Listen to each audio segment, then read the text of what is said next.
8ویں منزل ثعلبیہ۔ منزل زرود سے روانہ ہو کر امام علی مقام نے دوسرے روز شام کو ثعلبیہ کے مقام پر قیام فرمایا۔ اسی منزل پر امام حسین علیہ السلام کو حضرت مسلم ابن عقیل اور ہانی ابن عروہ کی شہادت کی اطلاع ملی۔ جب یہ غم انگیز خبر سنی تو امام علیہ السلام نے کئی بار فرمایا، انا للہ و انا الیہ راجعون رحمت اللہ علیہما۔ اس وقت اس المناک واقعے کی خبر امام مظلوم علیہ السلام کے سوا کسی کو نہ تھی۔ آپ علیہ السلام اپنے خیمے کی طرف آئے تو دیکھا کہ ایک خیمے کے دروازے پر حضرت مسلم کی بیٹی بیٹھی ہے۔ آپ علیہ السلام نے اسے اپنے پاس بلایا، بٹھایا اور اس سے باتیں کرنے لگے۔ کبھی آپ علیہ السلام اس بچی کے سر پر دست شفقت رکھتے اور کبھی اس کی پیشانی پر ہاتھ پھیرتے تھے۔ جب حضرت مسلم کی بیٹی نے اپنے ماموں کی اس مہربانی اور پیار کو ملاحظہ کیا تو اسے کسی انجانی مصیبت کا احساس ہونے لگا، لہذا عرض کیا، اے ماموں جان، جس طرح آپ آج مجھ سے پیار کر رہے ہیں، اس سے قبل آپ نے میرے ساتھ کبھی ایسا برتاؤ نہیں کیا۔ ماموں جان، مجھے ایسا معلوم ہوتا ہے کہ میرے بابا کو دشمنوں نے شہید کر دیا ہے اور مجھے یتیم کر دیا گیا ہے۔ جب امام حسین علیہ السلام نے اس معصوم بچی کی یہ گفتگو سنی تو آپ علیہ السلام پھوٹ پھوٹ کر گریہ کرنے لگے اور اسی حالت میں فرمایا، اے میری شہزادی، آج سے میں ہی تیرے لیے ایک مہربان باپ ہوں اور میری بیٹیاں تیری بہنیں ہیں۔ بچی کو جب اپنے شفیق باپ کی شہادت کا یقین ہو گیا تو اس نے زور زور سے نالا و شیون بلند کیا۔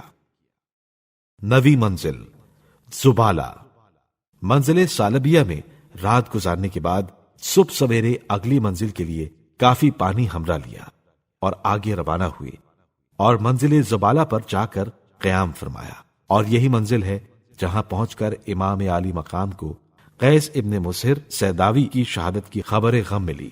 یہاں سے وہ لوگ جو صحیح صورتحال سے ناواقف تھے اور محض خوش فہمی میں آئندہ توقعات کے تحت ہمراہ ہو گئے تھے، علیحدہ ہو کر دائیں بائیں جانب روانہ ہو گئے، اور راستے میں شامل ہونے والوں میں سے صرف وہی لوگ آپ علیہ السلام کے ہمراہ باقی رہ گئے جو بعد میں آپ علیہ السلام کے ہمراہ سعادت ابدی پر فائز ہوئے۔ 10ویں منزل بطن عقبہ یا عقیق۔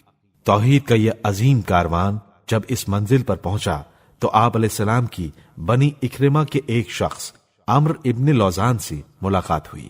اسی منزل پر بروایت حضرت امام جعفر صادق علیہ السلام آپ نے اپنے ساتھیوں سے فرمایا، میں ضرور شہید کیا جاؤں گا۔ 11ویں منزل شراف۔ امام حسین علیہ السلام اور آپ علیہ السلام کے ساتھیوں نے رات منزل عقبہ میں گزاری اور صبح ہوتے ہی وہاں سے آگے روانہ ہوئے اور منزل شراف میں جا کر قیام فرمایا۔ صبح سویرے وہاں سے آگے بڑھے اور روانگی سے قبل امام حسین علیہ السلام کے حکم سے بہت سا پانی ہمراہ لے لیا گیا، اور پھر مسلسل یہ قافلہ رواں دواں رہا یہاں تک کہ دوپہر کا وقت ہو گیا۔ قادسیہ سے چند میل کے فاصلے پر اصحاب امام حسین علیہ السلام میں سے ایک شخص نے اچانک نعرہ تکبیر بلند کیا۔ حضرت امام حسین علیہ السلام نے فرمایا، بے شک اللہ بزرگ و برتر ہے، مگر اس وقت نعرہ تکبیر بلند کرنے کا سبب کیا ہے؟ اس نے عرض کیا، میں کچھ کھجوروں کے درخت دیکھ رہا ہوں۔ اصحاب امام میں سے بہت سے آدمیوں نے کہا، باخدا ہم نے تو اس جگہ کبھی کوئی کھجور کا درخت نہیں دیکھا۔ امام علیہ السلام نے فرمایا، تمہیں کیا دکھائی دیتا ہے؟ انہوں نے عرض کیا کہ ہمیں تو گھوڑوں کے کانوں کے سوا کچھ بھی نظر نہیں آتا۔ امام علیہ السلام نے فرمایا، باخدا میں بھی یہی دیکھ رہا ہوں۔ یہ کیفیت دیکھ کر امام عالی مقام علیہ السلام نے فرمایا، کیا یہاں کوئی ایسی جگہ نہیں ہے جسے پشت پر قرار دیتے ہوئے دشمنوں کا مقابلہ کر سکیں؟ آپ علیہ السلام کے اصحاب نے ذو حسم نامی مقام کی نشاندہی کی جو یہاں سے تھوڑے ہی فاصلے پر واقع تھا۔ بس آپ علیہ السلام نے قافلے کو آگے بڑھنے کا حکم دیا۔